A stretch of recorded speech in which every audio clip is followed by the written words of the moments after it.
और क्या हाल चाल है सबका? सब बढ़िया होंगे। आज हम लोग electric charges and field class 12th का एक क्लास हो चुका है, आज ये उसका दूसरा क्लास है। तो आज हम लोग दूसरे क्लास में आज बात करेंगे कूलाम्स लॉ क्या होता है। कूलाम्स लॉ हम लोग पढ़ेंगे। कूलाम का नियम, कूलाम का नियम, इसको हम लोग समझते हैं। कूलाम का नियम क्या कहता है, क्या बताता है ये। एक्चुअल में हम लोग बात कर रहे थे कोई भी दो चार्ज है, कोई दो चार्ज है, चार्ज Q1 चार्ज Q2, दो चार्ज है। अगर इस चार्ज को r डिस्टेंस पे रखा गया है, r दूरी पर रखा गया है, तो कूलाम्स लॉ ये बताता है कि अगर हम जानते हैं इसकी तो हम पहले ही बात कर चुके हैं, कोई दो आवेश अगर रखे हैं तो ये एक दूसरे के ऊपर क्या लगाते हैं, बल लगाते हैं, फोर्स लगाते हैं। तो दो आवेशों के बीच में कितना बल लगता है, वो फोर्स कितना लगता है, इसको बताने के लिए कूलाम्स लॉ आया। मतलब कूलाम्स लॉ की सहायता से हम ये बता सकते हैं कि दो आवेशों के बीच में बल कितना लगता है, वो बल है कितना, इसको बताने के लिए कूलाम्स लॉ है।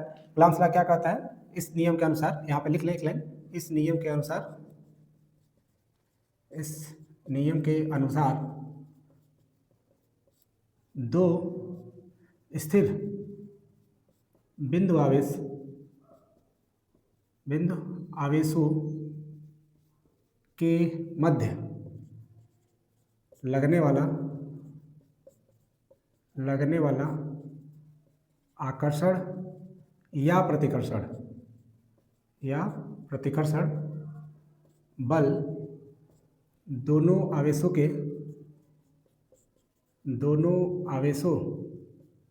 के मात्राओं के गुणनफल के समानुपाती एवं उनके मध्य दूरी के वर्ग के व्युत्क्रमानुपाती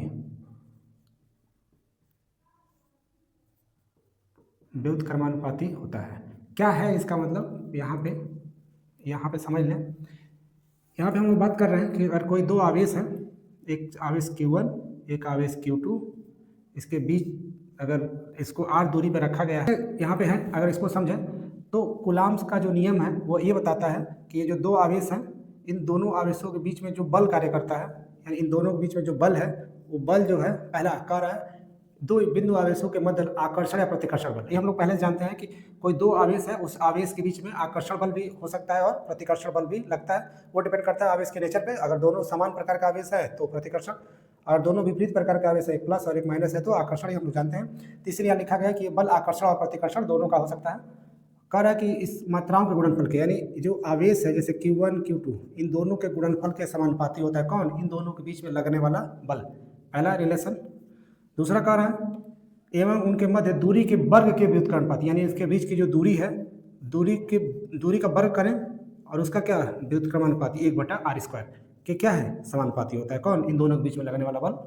ठीक है, अब क्या करें, इन दोनों रिलेशन को अगर एक साथ लें तो ऐसे लिख सकते हैं Q1 Q2 अपॉन r², ये आएगा।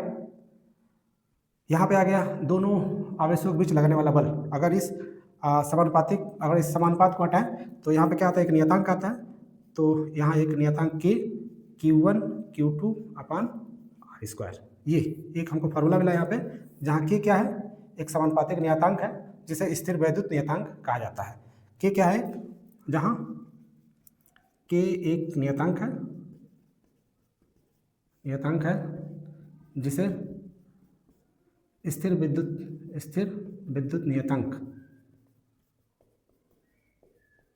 नियतांक कहते हैं। कूलाम नियतांक भी इसको बोला जाता है, कूलाम नियतांक भी बोला जाता है इसको। और एक बात यहाँ देखें कि ये जो बल है, दो आवेशों के बीच जो ये लगने वाला बल है, ये किस पे डिपेंड कर रहा है। अगर यहाँ पे देखें एक के भी है, इस के पे भी डिपेंड करेगा, Q1 Q2 और r पर भी डिपेंड कर रहा है हमारा ये F। एक्चुअल में ये दो आवेशों के बीच में जो ये बल कार्य कर रहा है, ये बल आकर्षण का भी हो सकता है और प्रतिकर्षण का भी हो सकता है।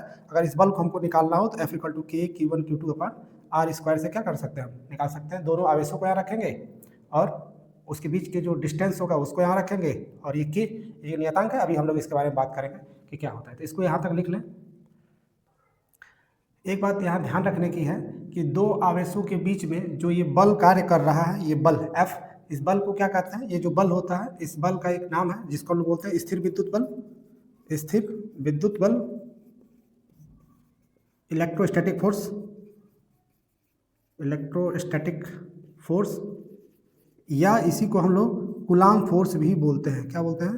कूलाम फोर्स या कूलाम का बल, कूलाम फोर्स या कूलाम बल भी बोल सकते हैं। ये क्या होता है? कूलाम बल। तो इसको याद रखना है कि दो आवेशों के बीच में जो बल कार्य करता है वो स्थिर विद्युत बल होता है या कूलाम बल होता है। उसको निकालने का ये फॉर्मूला है, जहाँ की एक नियतांक है जिसको कूलाम नियतांक, कूलाम कांस्टेंट या स्थिर विद्युत नियतांक, इलेक्ट्रोस्टैटिक कांस्टेंट भी बोलते हैं। तो यहाँ तक क्लियर है। अब हम लोग इस पर बात करते हैं के बारे में। अगर इसको मिटा रहे हैं, यहाँ पे हम बात कर रहे थे कि ये जो फॉर्मूला हमको मिला है F इक्वल टू के Q1 Q2 upon R square, ये एक फॉर्मूला था।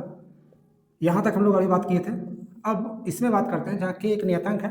अगर SI सिस्टम में बात करें, SI पद्धति में या SI सिस्टम में जो के की वैल्यू होती है वो 1/4 पाई एप्सिलॉन नॉट, और इसकी जो वैल्यू हम लोग लेते हैं वो होता है 9 × 10⁹ newton metre square upon coulomb square. ये निर्वात या वायु के लिए बात हो रही है। निर्वात या वायु के लिए जो के की वैल्यू हम लोग रखते हैं वो भी किस सिस्टम में? SI सिस्टम में। वो कितना होता है? 1/4 पाई एप्सिलॉन नॉट। और जो SI सिस्टम है इसका जो वैल्यू हम लोग लेते हैं वो कितना लेते हैं? इतना, 9 × 10⁹ newton metre square upon coulomb square. जहाँ पर ये एप्सिलॉन नॉट है, एप्सिलॉन नॉट, इसको निर्वात की विद्युतशीलता बोलते हैं। निर्वात की विद्युतशीलता इसको बोलते हैं। परमिटिविटी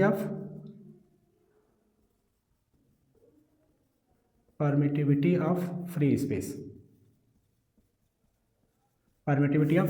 एप्सिलॉन नॉट को निर्वात की विद्युतशीलता बोलते हैं।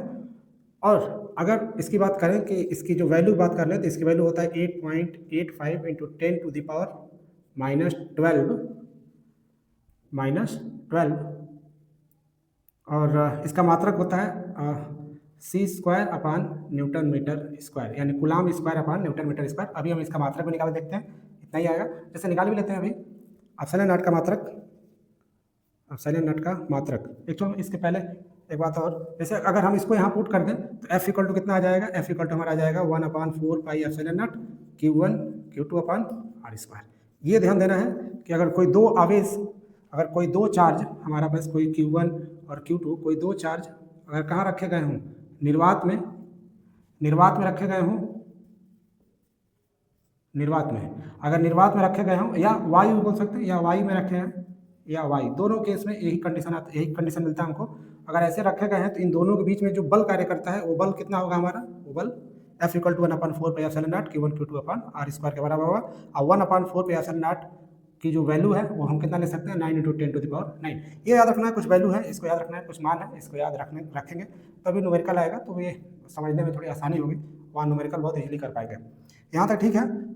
अगर किसी आवेश को निर्वात या वायु में रखा गया है तो इतना आता है। ध्यान देंगे, ये जो F है, जो दो आवेशों के बीच लगने वाला बल है, ये दोनों आवेशों के मध्य, कोई दो आवेश हैं, इन दोनों आवेशों के मध्य जो माध्यम है उस पर निर्भर करता है। इसके बीच में कोई माध्यम होगा, उस पर निर्भर करेगा कौन? ये बल। अभी हम लोग इसके आगे बात करेंगे इस पर कि माध्यम पर निर्भर करता है। अभी ये जो फॉर्मूला हम लोग लिखे हैं 1/4 पाई एप्सिलॉन नॉट, अगर एप्सिलॉन नॉट की हम बात करते हैं, इसको हम लोग एप्सिलॉन नॉट पढ़ते हैं। यहाँ पे कहीं लिख लेंगे अपने समझने के लिए। इसको क्या पढ़ते हैं? Epsilon not. एप्सिलॉन नॉट पढ़ते हैं, इसको याद रखेंगे। एप्सिलॉन नॉट है क्या? तो ये निर्वात की विद्युतशीलता है, और इसकी जो वैल्यू होती है वो यहाँ लिखा गया है। और F के लिए अगर हम यहाँ पुट करते हैं तो ये कूलाम जो हमारा बल है, कूलाम बल वो हमारा, या स्थिर विद्युत बल, इतना आ जाएगा। और ये बल किसकी बात? ये जब एप्सिलॉन नॉट है तो किसकी बात हम लोग कर रहे हैं? ये दोनों आवेश को कहाँ रखा गया है? निर्वात या वायु में रखा गया है, तो ये इतना आता है। अब हम थोड़ा एप्सिलॉन नॉट का मात्रक निकाल लेते हैं, तो इतना लिख लेंगे। अब हम बात करते हैं एप्सिलॉन नॉट का मात्रक कैसे निकालेंगे। यही भी निकालते हैं एप्सिलॉन नॉट का मात्रक। देखेंगे इसकी जो यूनिट है एप्सिलॉन नॉट की कैसे निकलेगी। देखें यहाँ से अगर एप्सिलॉन नॉट की यूनिट निकालना हो तो पहले इसको एप्सिलॉन के लिए हम इसको अगर सॉल्व कर लें तो एप्सिलॉन नॉट को इधर कर लें तो ये हमारा आ जाएगा। चूँकि हम अभी पढ़े हैं F equal to 1/4 pi epsilon nought Q1 Q2 upon R square. यहाँ से क्या कर ले, एप्सिलॉन नॉट को इधर कर ले तो एप्सिलॉन नॉट इक्वल टू क्या आ जाएगा 1/4 पाई F Q1 Q2 upon R square. और एप्सिलॉन नॉट का मात्रक अगर यहाँ से लिखे तो क्या आ जाएगा 1/4 पाई का तो कोई मात्रक होता नहीं है, नंबर एफ का मात्रक न्यूटन, ऊपर क्या हो जाएगा ए भी कुलाम तो कुलाम का स्क्वायर और ये हो जाएगा न्यूटन और ये क्या हो जाएगा दूरी है तो मीटर स्क्वायर। एप्सिलॉन नॉट का मात्रक क्या हो गया coulomb square upon newton metre square. तो ये एप्सिलॉन नॉट का मात्रक है, इसको याद रखना है। तो एप्सिलॉन नॉट का मात्रक क्या मिला हमको coulomb square upon newton metre square, ये इंपॉर्टेंट है, इसको याद रखेंगे। एप्सिलॉन नॉट का मात्रक हो गया। क्लियर है यहाँ तक। अब हम बात कर लेते हैं कि एप्सिलॉन नॉट का विमीय सूत्र कैसे निकालते हैं। तो इसको मिटा रहे हैं एप्सिलॉन नॉट का विमीय सूत्र। बात कर लेते हैं यहाँ पे एप्सिलॉन नॉट का विमीय सूत्र। एप्सिलॉन नॉट का विमीय सूत्र, एप्सिलॉन नॉट का विमीय सूत्र कैसे निकलेगा। तो अभी इसका हम लोग विमीय सूत्र की बात करते हैं डायमेंशनल फार्मूला की। तो अभी हम लोग बात किया है यहाँ पे, तो इसका विमीय सूत्र क्या होगा। जैसे कि अभी हम लोग बात किए हैं कि एप्सिलॉन नॉट का जो मात्रक है, एप्सिलॉन नॉट का मात्रक कितना आया था coulomb square upon newton metre square, यही आया था। तो अगर इसका विमीय सूत्र निकाल लें तो एप्सिलॉन नॉट का विमीय सूत्र क्या आ जाएगा, सबका विमीय सूत्र लिख लेते हैं, सॉल्व कर लेते हैं, वही एप्सिलॉन नॉट का क्या हो जाएगा विमीय सूत्र हो जाएगा। तो कुलाम के लिए हम लोग पहले क्लास में पढ़े थे, कुलाम यानी आवेश का विमीय सूत्र 80 होता है, इसका स्क्वायर है तो इसका भी क्या हो जाएगा स्क्वायर। तो इसका स्क्वायर कर लेते हैं, इसका स्क्वायर अपन न्यूटन बल है, बल का विमीय सूत्र mL/T⁻², ये हो जाएगा। और ये मीटर है, मीटर के लिए क्या लिखते हैं L, तो L का क्या हो जाएगा स्क्वायर। इसको सॉल्व कर लेते हैं, सिंपल है, इसको सॉल्व कर लेते हैं तो ऊपर हो जाएगा a²T² अपन ये हो जाएगा mL/T⁻², और ये L स्क्वायर है तो ये क्या हो जाएगा L⁻³ इतना हो जाएगा। अब क्या कर लेते हैं, इसको सॉल्व कर लेते हैं। इसको सॉल्व करेंगे तो m को ऊपर ले जाएंगे, m⁻1 है, ऊपर जाएगा तो -1 तो m⁻−1, l ऊपर जाएगा तो l⁻−3, और t ऊपर जाएगा t⁻−2 ऊपर जाएगा तो t⁻+2 हो जाएगा, और पहले से 2 है तो ऐड हो जाएगा तो t⁻4, और यहाँ पे क्या है a² है तो यहाँ क्या रहेगा a²। तो क्या आ गया इसका विमीय सूत्र, एप्सिलॉन नॉट का विमीय सूत्र हमारा मिल गया। एप्सिलॉन नॉट का विमीय सूत्र क्या मिल गया m⁻−1 l⁻−3 t⁻4 और a²। तो ये हुआ एप्सिलॉन नॉट का विमीय सूत्र, इसको याद रखेंगे और इसका मात्रक याद रखेंगे, ये दो चीज़ें हैं, इसको याद रखें, ठीक है, इतना नोट करें। हम लोग आगे बात करते हैं अब इसके। तो अब इसके बाद बात करते हैं, इसको मिटा रहे हैं, अब इसके बाद से हम बात कर रहे हैं जैसे कि अगर यहाँ पे एक सिंपल सा एक क्वेश्चन लिया जाए, जैसे एक क्वेश्चन लिया जाए यहाँ पे कि दो आवेश 1 कूलाम के दो आवेशों को निर्वात या वायु, दोनों लिख लेते हैं, निर्वात या वायु में 1 मीटर की दूरी पर रखा है, उनके मध्य कितना बल लगेगा। ये क्वेश्चन है, बहुत सिंपल सा क्वेश्चन है, इस क्वेश्चन को लगाते हैं। देखें कह रहा है कोई दो आवेश है, एक है 1 कूलम और दूसरा भी है 1 कूलम, ये भी है 1 कूलम। 1 कूलम के दो आवेश हैं और इसको कितने दूर पर रखा गया है 1 मीटर की दूरी पर रखा गया है। तो कह रहा है कि इसके बीच में कितना फोर्स कार्य कर रहा होगा, कितना बल लग रहा होगा। तो बल यहाँ पे सेम आवेश है तो ऐसे प्लस भी लिख सकते हैं, प्लस। और इसको हम निकालें इसके बीच में कितना फोर्स कार्य कर रहा है, तो बल निकालने का तरीका क्या है, चूंकि निर्वात या वायु में रखा गया तो क्या लिख लें 1/4 pi epsilon nought Q1 Q2 upon R², यही था फॉर्मूला। रख देते हैं F इक्वल टू निर्वात क्या बोलते हैं निर्वात या वायु के लिए इसकी वैल्यू कितना लेते हैं हम लोग SI सिस्टम में, हम लोग लिखे हैं अभी 9 × 10⁹ और क्या हो जाएगा यहाँ पे Q1 की जगह पे 1, Q2 की जगह पे भी 1, और R कितना दिया हमारा 1 मीटर, यहाँ पे क्या लिख दें 1 का स्क्वायर। अब क्या करें, इसको सॉल्व करें, तो इसको सॉल्व करेंगे तो F इक्वल टू कितना आ जाएगा, F इक्वल टू आ जाएगा 9 × 10⁹ क्या न्यूटन। यानी अगर कोई दो आवेश हैं, एक कूलाम के दो आवेश हैं, अगर उसको 1 मीटर की दूरी पर रखा गया है तो इन दोनों आवेशों के मध्य जो फोर्स लगता है वो कितना लगता है 9 × 10⁹ न्यूटन। अगर वो उसको कहाँ रखा गया है, अगर उसको हम निर्वात या वैक्यूम या एयर में रखे हैं तो इतना फोर्स उस पर कार्य करता है, ये ध्यान रखना है। यहाँ तक ठीक है। अब एक बात और इसमें ध्यान रखना है, नोट करके लिख लें इसको। जैसे अगर इस f का मान अगर 0 से क्या है, 0 से बड़ा है और f का मान 0 से छोटा है, तो f का मान 0 से बड़ा है मतलब वो पॉजिटिव है, और जब ये पॉजिटिव f जब पॉजिटिव होगा मतलब तो उसके बीच में रिपल्सन फोर्स कार्य करेगा। क्या काम करेगा? रिपल्सन यानी प्रतिकर्षण बल कार्य करता है।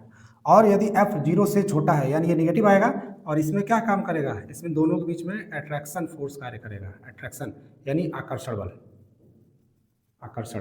अब इस वाले केस में देखें, इस वाले केस में आकर्षण का है बल या प्रतिकर्षण, इन दोनों के बीच में अट्रैक्शन फोर्स लग रहा है कि रिपल्सन फोर्स लग रहा है, तो ये हम देखेंगे f का मान कितना आया है, 0 से बड़ा है। क्योंकि ये भी प्लस था, ये भी प्लस था, तो जब यहाँ पे प्लस और यहाँ भी प्लस रखेंगे तो मल्टीप्लाई करेंगे तो प्लस ही आएगा, और तो इतना आ रहा था। लेकिन अगर ऐसा देखें, जैसे अगर एक कोई चार्ज Q1 और एक चार्ज Q2, ये दो चार्ज हैं, अगर एक निगेटिव होता एक पॉजिटिव होता, ठीक है, तो रखे के देखें F इक्वल टू जो भी रखें, ये माइनस में रखते माइनस Q1 और इसको किस में रखते प्लस में। जब इसको आपस में मल्टीप्लाई किया जाता तो आंसर में क्या निकल के आता? एक आंसर में एक हमेशा क्या निकल के आएगा? माइनस निकल के आएगा, यानी F किस में आएगा? निगेटिव में। और जब F निगेटिव में आएगा यानी F क्या हो गया हमारा? 0 से छोटा हो गया, और 0 से जब छोटा होगा तो वहाँ पर किस तरह का फोर्स कार्य करेगा? अट्रैक्शन। हम जानते हैं कि एक पॉजिटिव और एक नेगेटिव चार्ज में अट्रैक्शन का फोर्स कार्य करता है। तो ऐसे अगर क्वेश्चन आते हैं तो उसमें इसको देख के, इसको नोट में लिख लेंगे, इसको देख के हम बता सकते हैं कि उसके बीच में अट्रैक्शन का फोर्स कार्य है या मतलब वर्क कर रहा है या रिपल्सन का फोर्स कार्य कर रहा है। ठीक है, तो इतना इसको समझ लें, इसको लिख लें। नेक्स्ट बात करते हैं। अब यहाँ पे हम बात करते हैं कि अगर कोई दो आवेश को किसी माध्यम में रखा जाए, जैसे अभी हम लोग बात कर रहे थे एयर की बात कर रहे थे या निर्वात की बात कर रहे थे, अगर इसके अलावा अगर उस चार्ज को रखा जाए तो उसके ऊपर कितना फोर्स कार्य करेगा, तो उसको थोड़ा समझते हैं।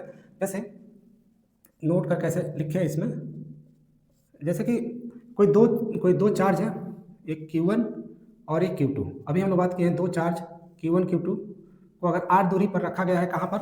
अगर निर्वात में या वायु में, तो इसके ऊपर जो फोर्स कार्य कर रहा था वो कर रहा था F equal to 1/4 pi epsilon nought Q1 Q2 upon r²। ये कार्य कर रहा था, इसको हम इक्वेशन नंबर 1 मान लेते हैं। ये निर्वात के लिए था। लेकिन अगर इसी चार्ज को, ये Q1 और ये Q2, इस चार्ज को हम किसी माध्यम में रख दिए, जैसे मान लो किसी माध्यम में रख दिया गया, कोई माध्यम है मतलब निर्वात के अलावा और कोई माध्यम है, किसी माध्यम में रखा जाए तो इसके बीच में जो बल कार्य करेगा, इसको निर्वात कहे तो इसको F0 से दिखा रहे हैं। अगर इसको किसी माध्यम में रखा जाएगा तो माध्यम में लगने वाला जो बल है उसको ऐसे लिखा जाता है 1/4 pi epsilon m Q1 Q2 अपान r²। रिलेशन नंबर 2 या इक्वेशन नंबर 2 बोले। इसमें क्या हुआ, ये एप्सिलॉन m क्या है? तो एप्सिलॉन m जो हमारा है वो है माध्यम की विद्युतशीलता, और एप्सिलॉन नॉट क्या था? निर्वात की विद्युतशीलता था। ये निर्वात की विद्युतशीलता है और ये क्या है? माध्यम की विद्युतशीलता है। हम जानते हैं कि जो कूलाम बल है वो माध्यम पर डिपेंड करता है, यानी अगर इस आवेश को मतलब मान लो हमारे पास कोई दो आवेश है, ये दो आवेश है, इस दोनों आवेशों को अगर हम हवा में रखे हैं यहाँ पे, तो इसके बीच जो बल कार्य कर रहा है वो अगर इतना ही दूरी पर हम इसको ले जाकर पानी में डुबा दें तो अब इन दोनों के बीच में जो बल कार्य करेगा वो अलग अलग हो जाएगा, क्योंकि दो आवेशों के मध्य जो लगने वाला बल है कूलाम बल या कूलाम फोर्स या स्थिर विद्युत बल, वो माध्यम पर निर्भर करता है। अलग अलग माध्यम में वो बल हमारा क्या होगा? अलग अलग होगा। हम यहाँ पर यही निकालने का प्रयास कर रहे हैं कि अगर कोई दो आवेश है, दो आवेशों के मध्य दो आवेशों के मध्य अगर हम जो हमारा माध्यम है अगर उसको चेंज कर दें, माध्यम बदल दें, तो इसके बल के ऊपर क्या प्रभाव पड़ेगा? बल बढ़ेगा कि घटेगा, वो यहाँ से पता चलेगा अगर हम यहाँ से निकालेंगे तो अगर इन दोनों इक्वेशन को अगर हम इसमें अगर बात करें समीकरण 1 तथा 2 से, समीकरण 2 से, तो क्या होगा यहाँ से? अगर हम क्या करें, 2 को अगर 1 से भाग दे दें तो Fm अपान F0 ऐसे आएगा, इक्वल टू इसको डिवाइड करेंगे तो ये हमारा आ जाएगा 1/4 pi epsilon m Q1 Q2 अपान r² और अपान 1/4 pi epsilon nought Q1 Q2 अपान r²। इससे Q1 Q2 अपान r² से ये कट जाएगा और ये एप्सिलॉन नॉट अपान ऐसे है, ये अपान यहाँ पे, तो एप्सिलॉन नॉट कहाँ चला जाएगा? ऊपर। 4 पाई से 4 पाई कैंसिल हो जाएगा, एप्सिलॉन नॉट ऊपर जाएगा और एप्सिलॉन m कहाँ आ जाएगा? नीचे आ जाएगा। तो ये हमारा आ जाएगा F m मतलब माध्यम में कि जब उस आवेश को माध्यम में रखा गया है तो उस पर लगने वाला बल, और एफ नॉट क्या है, जब आवेश को कहाँ रखा गया है, निर्वात या वायु में रखा गया है, तब उस पर लगने वाला बल किसके बराबर हो जाएगा हमारा, epsilon nought upon epsilon M, ऐसे हो जाएगा, ये हो जाएगा। अगर इसको हम अगर चेंज करके ऐसे भी तो लिख सकते हैं, F not upon F M equal to M upon epsilon nought, ऐसे भी लिख सकते हैं, ऐसे भी लिख सकते हैं। ठीक है, तो यहाँ तक देख लें। ठीक है, तो ये हमारा आ गया, और इसी को ये जो हमारा epsilon M upon epsilon nought आता है, यानी ये क्या है, माध्यम की विद्युतशीलता, माध्यम की विद्युतशीलता, माध्यम की विद्युतशीलता, और ये हमारा है निर्वात की विद्युतशीलता, निर्वात की विद्युतशीलता। इन दोनों का जो अनुपात है, इसी को हम लोग एप्सिलॉन आर से डिनोट करेंगे, एप्सिलॉन आर। और ये एप्सिलॉन आर क्या होता है, तो ये एप्सिलॉन जो आर है इसी को बोला जाता है, इसी को हम लोग बोलेंगे, अब जो एप्सिलॉन नॉट एप्सिलॉन आर है इसको हम लोग बोलेंगे आपेक्षिक विद्युतशीलता, आपेक्षिक विद्युतशीलता।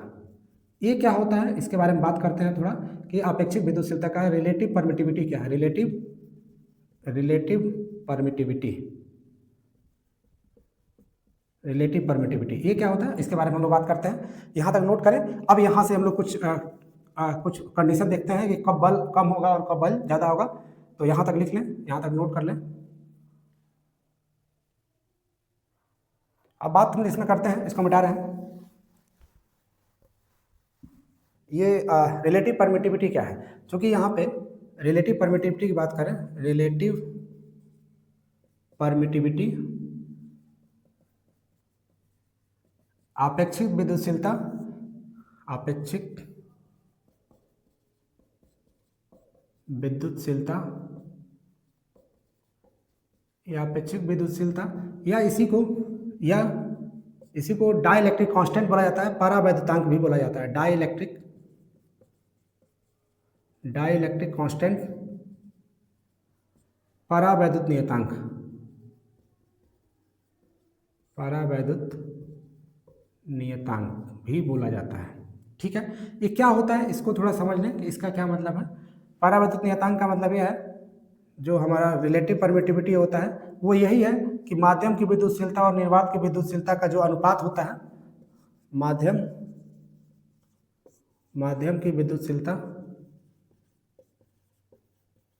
माध्यम की विद्युतशीलता तथा निर्वात की विद्युतशीलता का अनुपात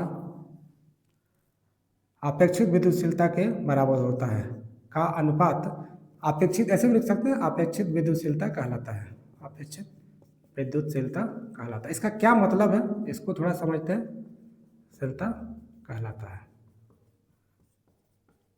अर्थात हमारा अपेक्षित विद्युतशीलता या डाइलेक्ट्रिक कांस्टेंट या परावैद्युत नियतांक, ये क्या हो जाएगा हमारा epsilon M upon epsilon nought, ये है यहाँ पे। इसका क्या मतलब है, इसका मतलब ये है कि किसी भी माध्यम की जो विद्युतशीलता है, किसी माध्यम की विद्युतशीलता है वो निर्वात की विद्युतशीलता से कितना अधिक है, बस ये बताता है कितना गुना अधिक है। जैसे कि निर्वात की विद्युतशीलता एप्सिलॉन नॉट, ठीक है, निर्वात की विद्युतशीलता, और हमारा यहाँ बात करते हैं ये है माध्यम की विद्युतशीलता, तो माध्यम की विद्युतशीलता निर्वात की विद्युतशीलता से कितना गुना अधिक है, उसी को हम लोग आपेक्षिक विद्युतशीलता कहते हैं। कहने का मतलब यह है सीधा सीधा कि जो हमारा माध्यम की विद्युतशीलता है उसको निर्वात की विद्युतशीलता से तुलना करने का एक तरीका है कि वो कितना ज़्यादा है, तो हम इससे बता सकते हैं यहाँ से।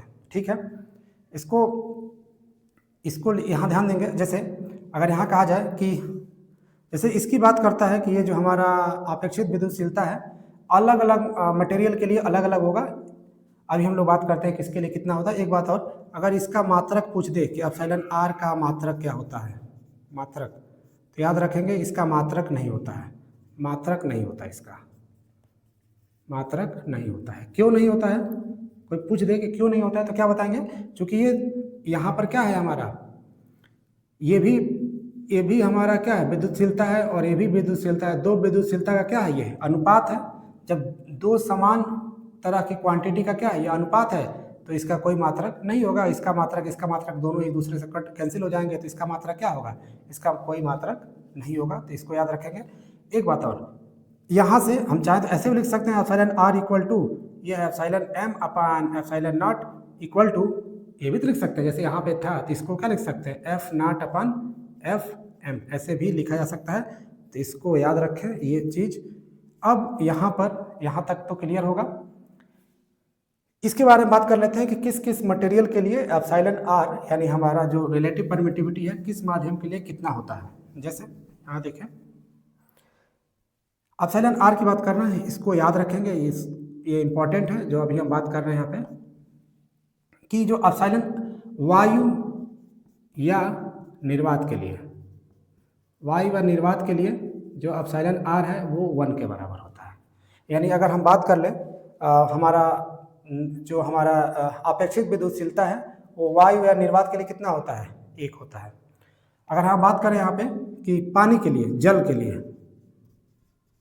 लिए, वाटर के लिए बात हो रहा है, तो वाटर के लिए जो एप्सिलॉन आर है वो 80 के आसपास होता है, 80 या 81 कहीं लिखा होता है, 80, ठीक है। और यहाँ बात कर लेते हैं जैसे मेटल की बात जब करते हैं, मेटल के लिए, धातु के लिए जो हमारा एप्सिलॉन आर है वो कितना का बराबर होता है, इनफाइनाइट के बराबर होता है। तो इसको एक बार लिख लें, ठीक है। तो ये अलग, इसका मतलब क्या है, जो मान लो ये आ रहा है जैसे 1 है या 80 है या एप्सिलॉन आर का जो इन्फिनिटी आ रहा है धातु के लिए या मेटल के लिए, इसका क्या मतलब है। यहाँ पे देखेंगे इसका एक चीज़ ये भी देख रहे होंगे कि ये जो वायु और निर्वात के लिए 1 है और वाटर के लिए कितना है, हमारा वाटर के लिए 80 है। इसका मतलब यह है कि जो वाटर के लिए जो उसकी विद्युतशीलता है, यानी वाटर के जो मतलब जो माध्यम है, वाटर माध्यम, उसकी जो अपेक्षित विद्युतशीलता की बात हम कर रहे हैं। अगर अपेक्षित विद्युतशीलता दिया गया है तो हम जैसे कि जल के लिए अपेक्षित विद्युतशीलता कितना दिया गया है, 80। इसका मतलब यह है कि जो वाटर का जो विद्युतशीलता है, वाटर माध्यम की जो विद्युतशीलता है वो निर्वात के विद्युतशीलता से कितना गुना ज़्यादा है, 80 गुना ज़्यादा है। ये क्या बता रहा है, ये बस सिंपल सा यही बता रहा है कि जो जल की विद्युतशीलता है, इसको चाहे तो नोट करके लिख लें अपने समझने के लिए, कि जो जल की विद्युतशीलता है वह निर्वात से 80 गुना ज़्यादा है। कितना गुना ज़्यादा है, 80 गुना ज़्यादा होता है, यानी सबसे कम जो अब जो हम बात कर रहे हैं एप्सिलॉन आर की बात कर रहे हैं, अपेक्षित विद्युतशीलता या रिलेटिव परमिटिविटी जो सबसे कम है वो किसके लिए है, वायु या निर्वात के लिए, ये सबसे कम है। और इसके बाद और कोई भी मटेरियल होगा उसका जो अपेक्षित विद्युतशीलता होगी वो 1 से क्या होगी, ज़्यादा होगी। और एक बात कि जो अपेक्षित विद्युतशीलता होती है, ये जो अपेक्षित विद्युतशीलता की बात कर रहे हैं, इसका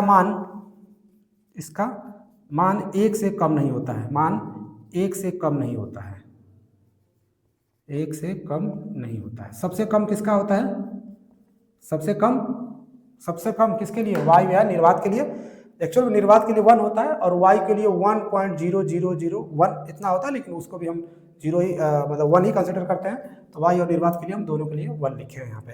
तो ये इसको याद रखेंगे कि इसका मान 1 से कम नहीं होता। ये कुछ यहाँ पे हम जो स्टार करके लिखते हैं उसको ध्यान से रखेंगे अपने दिमाग में, और ये इतना लिखा गया है ऐसे, इसको यहाँ तक लिख लें। अब हम बात करते हैं इसमें आगे कि ये बल पे कैसे डिपेंड करेगा। तब अगर वायु के जगह पे जल में डाल दें या उसके बीच में मेटल डाल दें तो उस फोर्स पर क्या इफेक्ट पड़ेगा उसकी हम बात करते हैं। तो यहाँ तक नोट करें,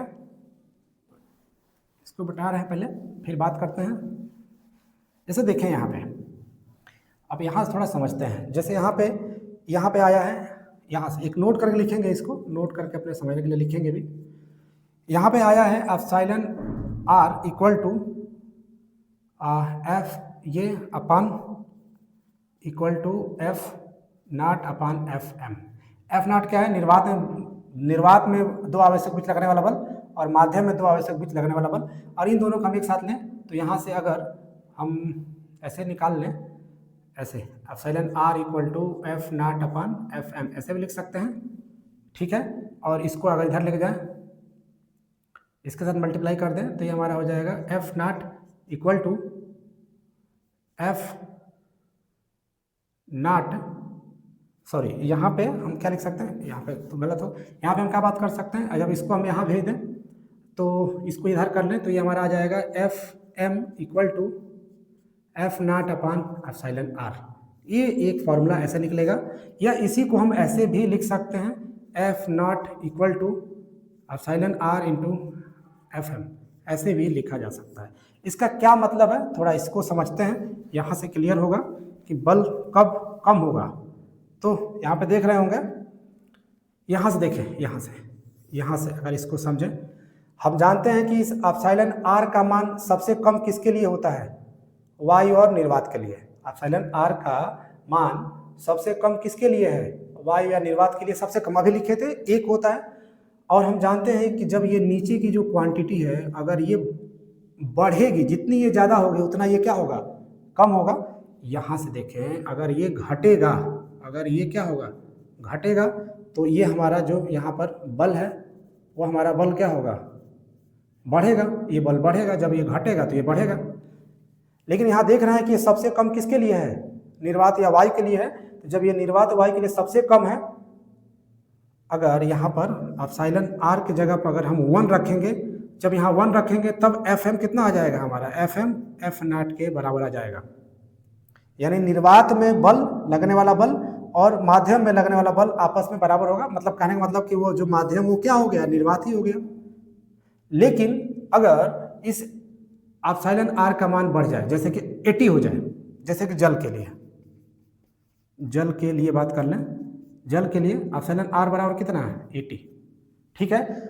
80 यहाँ देखें तो क्या हो जाएगा, एफ एम कितना आ जाएगा हमारा, एफ नॉट अपान 80, ये आ जाएगा। और इसका क्या मतलब हुआ, इसका मतलब यही हुआ कि जो निर्वात में, ये कहाँ पे बल है, ये है निर्वात में लगने वाला बल, निर्वात में बल।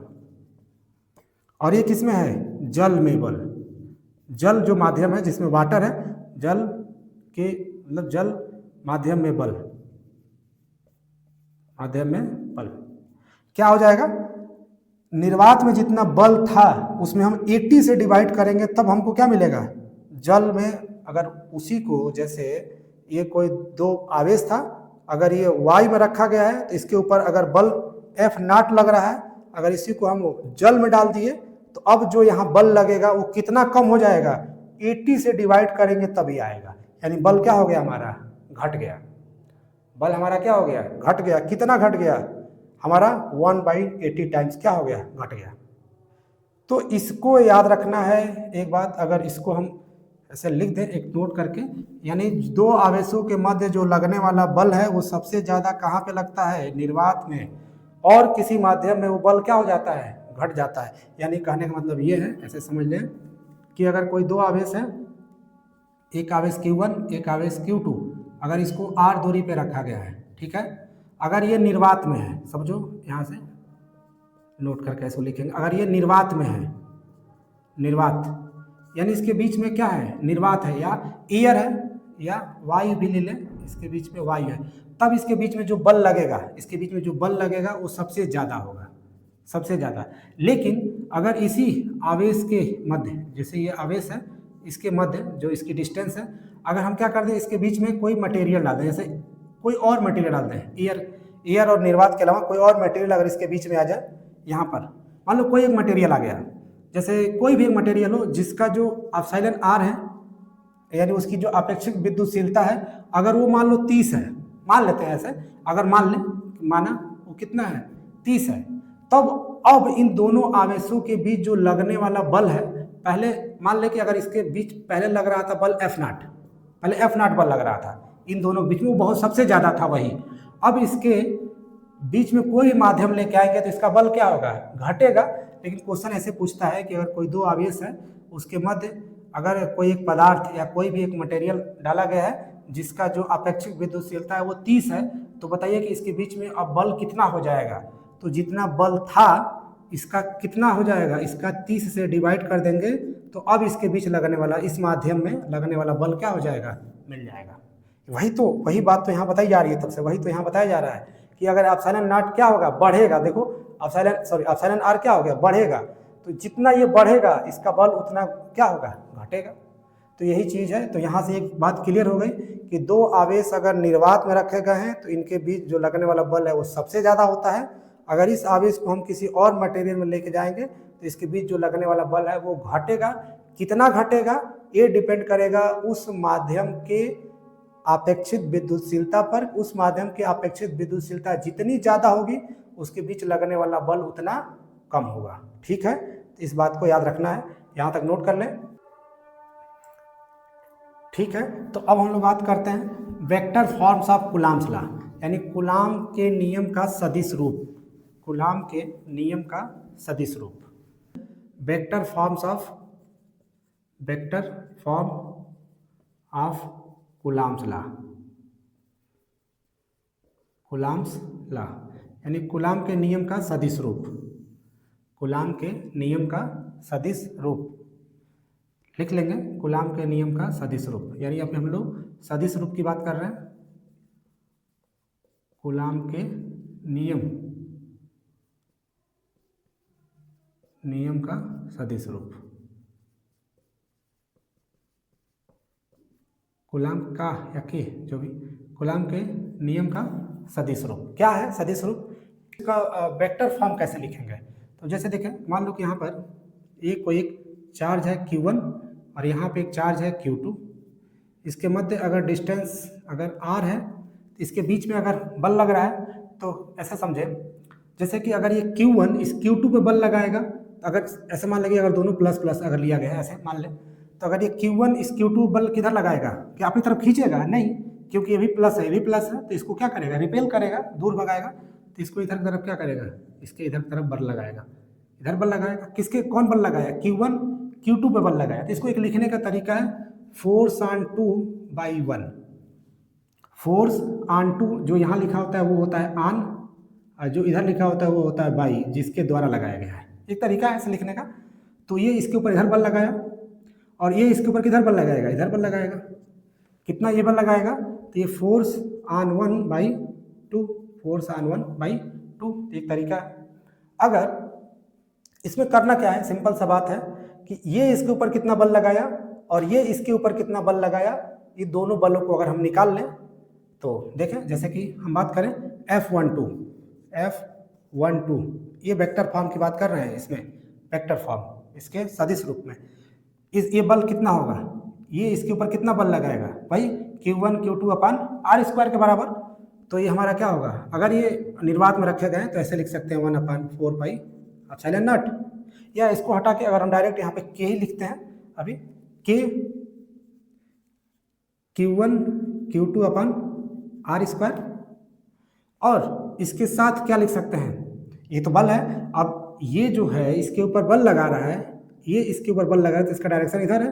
तो जब डायरेक्शन दिखाना है तो उसके लिए एक यूनिट वेक्टर आएगा, इकाई सदिश आएगा, एकांक सदिश या इकाई सदिश जिसको बोलते हैं। तो ये इसके ऊपर इधर बल लगा रहा है, तो इसको अगर इकाई सदिश लेना है, इधर बल लगा रहा है इसके इधर, तो इसको लेना अपना तरीका है। जैसे हम इसको ले लें r21 इधर जो लग रहा है, इधर 2 से 1 की तरफ, तो r21 लिखने का तरीका ऐसे भी लिख सकते हैं r21। ठीक है, ये इसके ऊपर इतना बल लगाया, दिशा किधर, इधर, और ये इसके ऊपर बल लगाया कितना, अगर इसको लिख लें F21 वेक्टर, तो क्या आ जाएगा, ये KQ1 बल तो उतना ही होगा, KQ1 Q2 अपन r²। यहाँ क्या लिख लें r12 1 से 2 की तरफ, एक कितना इधर जो डायरेक्शन है वो हमारा क्या है r12, और इधर कौन डायरेक्शन है, इधर इस दिशा में लिए हैं कितना r21। तो दोनों बल जो है अगर यहाँ देखेंगे, दोनों बल मैग्नीट्यूड में क्या है, बराबर है, बस क्या है उसकी दिशा अलग अलग है। तो इसको ऐसे भी लिख सकते हैं, क्या लिख सकते हैं, दोनों का डायरेक्शन क्या है, दोनों का डायरेक्शन बस अलग अलग है, लेकिन मैग्नीट्यूड यानी परिमाण दोनों का क्या है, आपस में बराबर है। तो इसको ऐसे लिख सकते हैं F12 vector equal to minus F21 vector. Minus क्यों, क्योंकि ये वाला आवेश इसके ऊपर जितना बल लगा रहा है, ये वाला आवेश भी इस आवेश के ऊपर उतना ही बल लगा रहा है। दोनों बल परिमाण में क्या है, बराबर है, यानी ये क्या है, दोनों बल परिमाण में बराबर है, बस उसकी दिशा क्या है, विपरीत है। दोनों बल परिमाण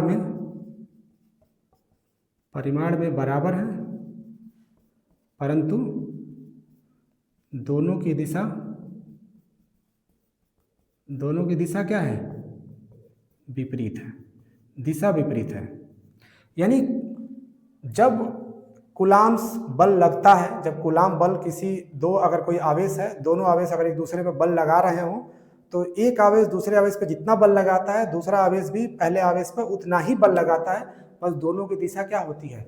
अलग अलग होती है। चाहे तो ऐसे देख लो, तुमको ऐसा सोच रहे होंगे कि अगर ये प्लस है, ये एक दोनों प्लस है तो ऐसा हो रहा है, एक प्लस एक माइनस होता तो क्या होता है? देख लें, अगर मान लो कि ये एक -Q1 और ये मान लो ये +Q2, ठीक है, दोनों अब एक अलग हो गया। अब देखें क्या होगा, ये क्या करेगा, इसको अपनी तरफ खींचेगा, ऐसे बल्ला खींचेगा, यानी ये इसके ऊपर कितना बल लगाया? F1 2, यानी फोर्स ऑन 1/2, दूसरे के द्वारा पहले कितना बल लगाया गया? इतना, इसके इधर तरफ बल लगा। अब क्या होगा, ये क्या करेगा, इसके ऊपर किधर बल लगाएगा? इसके ऊपर ये प्लस है तो ये भी अपनी तरफ खींचेगा, तो इसको क्या करेगा? अपनी तरफ इधर खींचेगा, इधर ही खींचेगा ना, तो इस पे बल कितना लगा? F2 1, ये बल लगा।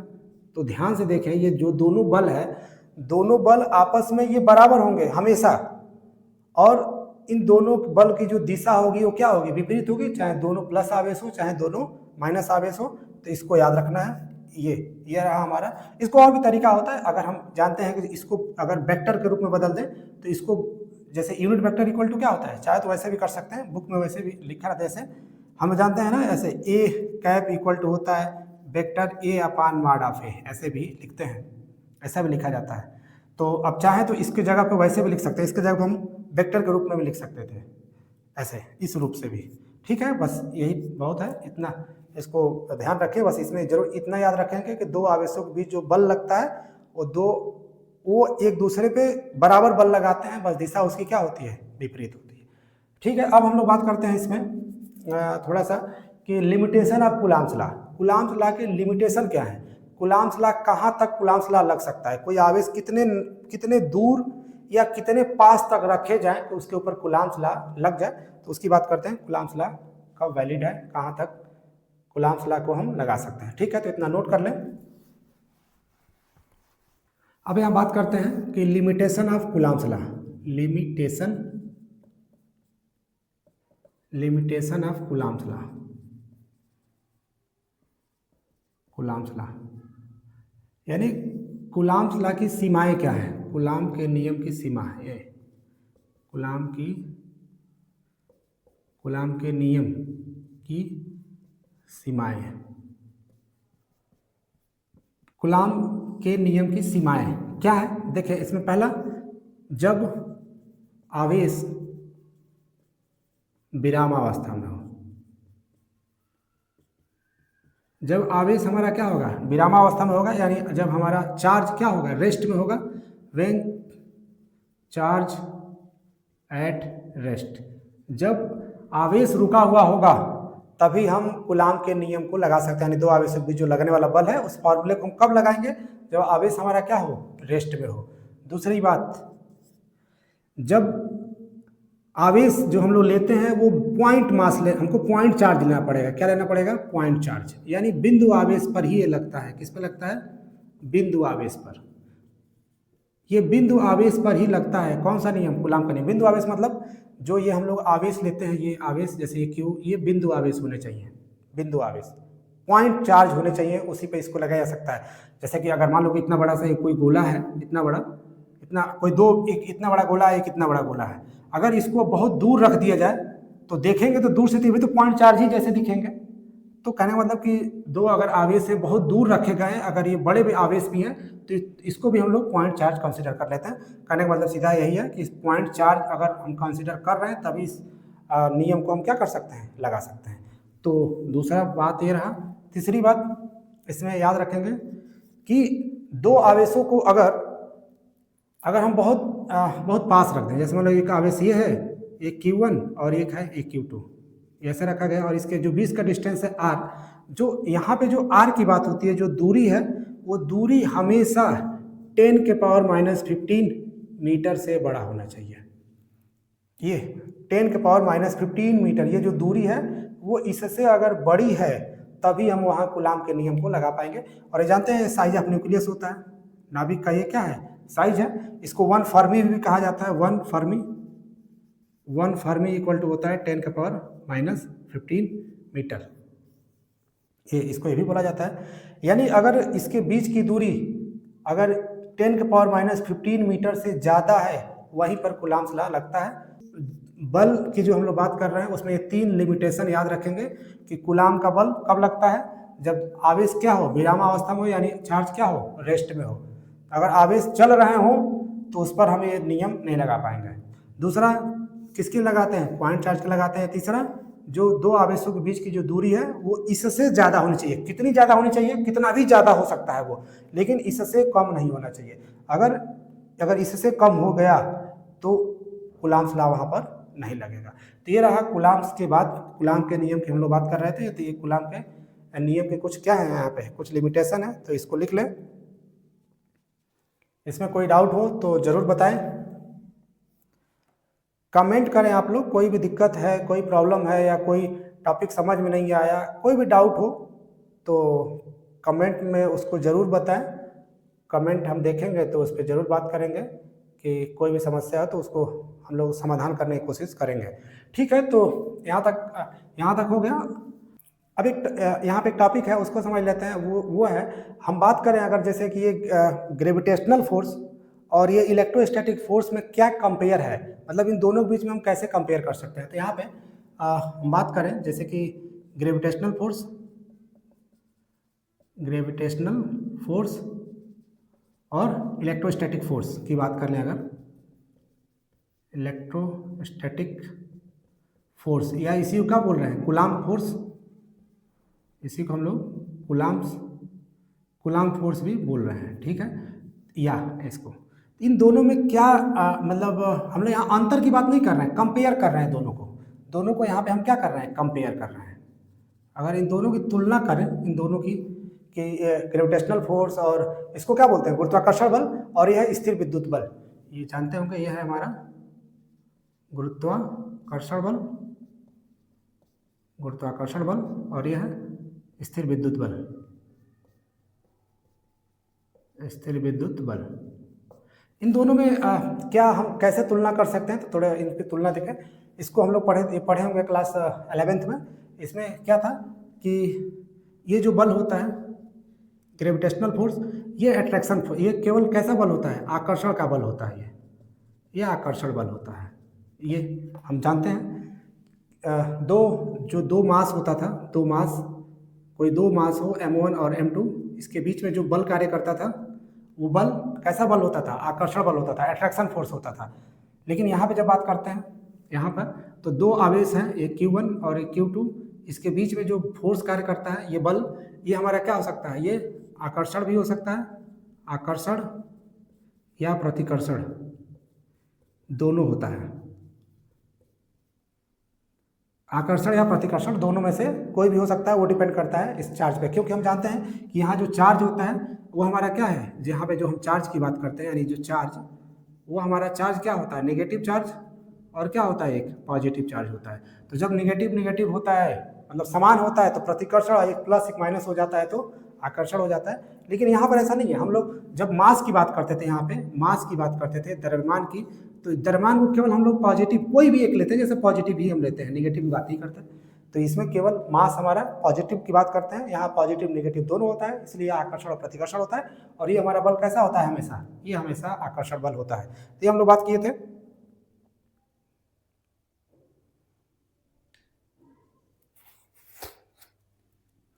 हाँ, और बात कर लें यहाँ पे कि ये जो बल होता है, कौन सा बल, ग्रेविटेशनल फोर्स, Fg लिख दे रहे हैं इसको, ग्रेविटेशनल फोर्स। ये जो ग्रेविटेशनल फोर्स होता है, इसमें ये और ये हम बात कर रहे थे, ये इलेक्ट्रोस्टैटिक फोर्स, इन दोनों की बात करें तो ये हमारा बल किस पे, माध्यम पर निर्भर नहीं करता है, माध्यम पर निर्भर नहीं करता है। ये हम लोग पढ़े थे और जानते भी होंगे, इसको नहीं करता है। यानी अगर कोई ये दो मास है, इसको अगर हम जितने दूरी पर रखे हैं, इतने ही दूरी पर हम कहीं भी ले जाके रखें, तो इसके बीच जो लगने वाला बल है वो हमेशा उतना ही रहेगा। लेकिन इसमें क्या है, बदल गया। अभी हम बात देखे थे कि दो आवेश को अगर अलग अलग जगह पे उसके बीच में मतलब माध्यम बदलते रहते हैं तो उसके बीच लगने वाला बल क्या होता है, बदल जाता है। यानी यह माध्यम पर क्या करता है, माध्यम पर निर्भर करता है, माध्यम पर निर्भर करता है। ठीक है, ये बात है। तो इन दोनों बातों को याद रखेंगे। ये कुछ इसका कंपेयर हम लोग, इसकी ऐसा नहीं कि इसमें अंतर बता रहे हैं, अंतर नहीं बता रहे हम लोग, इसकी तुलना कर रहे हैं कि ये वाला बल और ये वाले बल में क्या क्या चीजें हैं जो दोनों में तुलना हम लोग कर सकते हैं। एक चीज और, इसमें हम लोग जो देखे हैं कि जो F बल होता है वो इक्वल टू G m1m2 अपान r स्क्वायर के बराबर होता है। और इसमें जो हम लोग बल देखे हैं वो हमारा क्या है, हमारा K Q1 Q2 upon R square के बराबर है। जहाँ ये जो K है, एक जो नियतांक है, ये नियतांक ये किस पे डिपेंड कर रहा है, ये माध्यम पर डिपेंड कर रहा है। ये जो नियतांक है किस पे डिपेंड कर रहा है, ये माध्यम पर निर्भर कर रहा है, माध्यम पर निर्भर कर रहा है, निर्भर करता है। और यहाँ देखते हैं इसमें ये जो यहाँ G है ये माध्यम पर डिपेंड नहीं करता है। ये हम जानते हैं, इसको सार्वत्रिक गुरुत्वाकर्षण नियतांक करते हैं। ये माध्यम पर निर्भर नहीं करता है, ये माध्यम, इसका जो मान है वो माध्यम पर निर्भर नहीं करता है, निर्भर नहीं करता है। एक चीज ये हो गया। ये चीज यहाँ पे देख रहे होंगे कि ये रहा हमारा ग्रेविटेशनल फोर्स और ये हमारा इलेक्ट्रोस्टैटिक फोर्स। इन दोनों में हम लोग कंपेयर कर रहे हैं, तो ये चीज़ें होती हैं। ठीक है, और एक चीज़ बात और कर लें, हम जानते हैं कि ग्रेविटेशनल फोर्स जो हमारे जो फंडामेंटल फोर्स हैं, यानी जो चार जो हमारे फंडामेंटल फोर्स हैं उसमें ग्रेविटेशनल फोर्स भी है और ये सबसे कमज़ोर बल है। तो अगर उसी से इन दोनों की हम तुलना करके यहाँ पर लिखे, एक नोट करके ऐसे लिख लें कि जो हमारा Fg है, Fg यानी गुरुत्वाकर्षण बल, गुरुत्वाकर्षण बल स्थिर विद्युत बल से बहुत कमजोर बल होता है। यानी ये बहुत मजबूत है और ये बहुत क्या है, बहुत कमजोर बल है। तो Fg, इन दोनों में कौन स्ट्रांग है, Fg बहुत कमजोर बल होता है, बहुत कमजोर बल है, बहुत कमजोर बल। इसकी कंपेयर में करें तो इसके कंपेयर में ही बात कर रहे हैं, इसके कंपेयर में ये जो हमारा Fg है यानी ग्रेविटेशनल फोर्स है, ये ऐसे लिख लें चाहे तो, इसको नोट करके ऐसे, यानी Fe की तुलना में Fg बहुत कमजोर बल है। Fe क्या है, स्थिर विद्युत बल, Fg क्या है, गुरुत्वाकर्षण बल। तो इसकी तुलना में ये बहुत कमजोर बल है। कौन सा, Fg बहुत कमजोर बल है और ये हमारा क्या है, बहुत स्ट्रांग है, इसके कंपेयर में बहुत स्ट्रांग है। जैसे अभी हम एक क्वेश्चन लेके देखें कि कितना ये कमजोर और कितना स्ट्रांग है, एनसीईआरटी बुक में एक क्वेश्चन दिया गया, वहाँ से क्लियर होगा। तो इतना लिख लें पहले।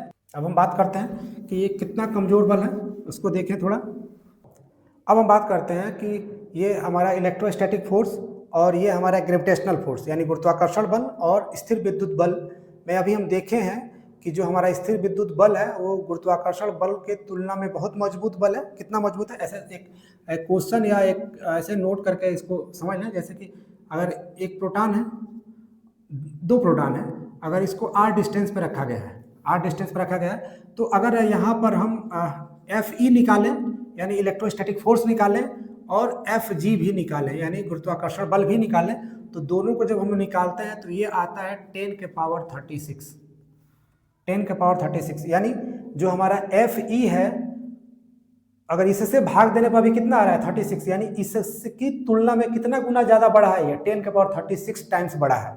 कौन, Fe यानी स्थिर विद्युत बल। दो अगर प्रोटॉन है तो अगर इसी में, ये पहला, इसी में अगर दूसरा देख लें, अगर एक प्रोटॉन, मान लो एक प्रोटॉन हो और एक हमारा इलेक्ट्रॉन हो, अगर इसको अगर हम r डिस्टेंस पर रखें तो इसके बीच जो इलेक्ट्रिक फोर्स क्या बोलते हैं, इलेक्ट्रोस्टैटिक फोर्स है और हमारा Fg है जो गुरुत्वाकर्षण बल है, इसको अगर हम निकालते हैं तो 10 के पावर 39 आता है। यानी इन दोनों के बीच जो लगने वाला बल है वो स्थिर विद्युत बल गुरुत्वाकर्षण बल से कितना गुना ज़्यादा है, 10 के पावर 39। अगर ऐसे देखेंगे Fe निकाल के तो ये हो जाएगा 10 के पावर 39 इंटू क्या, Fg। यानी अभी Fg बल में जो हमारा गुरुत्वाकर्षण बल है उसमें 10 के पावर 39 से मल्टीप्लाई करेंगे तब स्थिर विद्युत बल आएगा। यानी ये बल इसके तुलना में कितना गुना ज़्यादा है, 10 के पावर 39 ज़्यादा है। एक क्वेश्चन मतलब ऐसे ही एक और, मान लो अगर दोनों इलेक्ट्रॉन होते, ये भी इलेक्ट्रॉन होता और ये भी इलेक्ट्रॉन होता है, अगर इसको r डिस्टेंस पर रखते तो यहाँ पर जो हमारा Fe और Fg का जो रेशियो है वो हमारा आता है 10⁻43, इतना आता है। यानी यहाँ पर जो दो इलेक्ट्रॉन अगर हैं, दो इलेक्ट्रॉन है, इसके बीच जो बल कार्य करता है स्थिर विद्युत बल, वो हमारे गुरुत्वाकर्षण बल से कितना गुना ज़्यादा है, 10⁻43। बहुत बड़ा, बहुत ज़्यादा, इससे बहुत ज़्यादा बड़ा है। तो ये बात याद रखना है। ये डायरेक्ट न्यूमेरिक क्या बोलते हैं, ऑब्जेक्टिव क्वेश्चन में कभी कभी पूछ लेता है कि दो अगर प्रोटॉन है तो उनके बीच जो गुरुत्वाकर्षण बल है वो हमारा गुरुत्वाकर्षण बल से हमारा स्थिर विद्युत बल कितना गुना ज़्यादा होता है, या दो, एक प्रोटॉन और एक इलेक्ट्रॉन है तो इसके बीच जो लगने वाला स्थिर विद्युत बल है वो गुरुत्वाकर्षण बल से कितना ज़्यादा है, तो यहाँ पर ये बताया गया है। इसका न्यूमेरिकल ये दिया गया है एनसीईआरटी बुक में, एग्जाम्पल है, आप चाहें तो वहाँ से इसको एक बार ट्राई कर सकते हैं निकालने का, कैसे इसको निकाला जाता है। ठीक है, तो ये रहा आज कूलाम की हम लोग बात किए, कूलाम के नियम की बात किए। अब हम लोग इसमें आगे नेक्स्ट बात करेंगे, तब तक इतना पढ़ें, नोट्स जरूर बनाते रहें। फिर मिलते हैं हम लोग नेक्स्ट क्लास में। Thank you.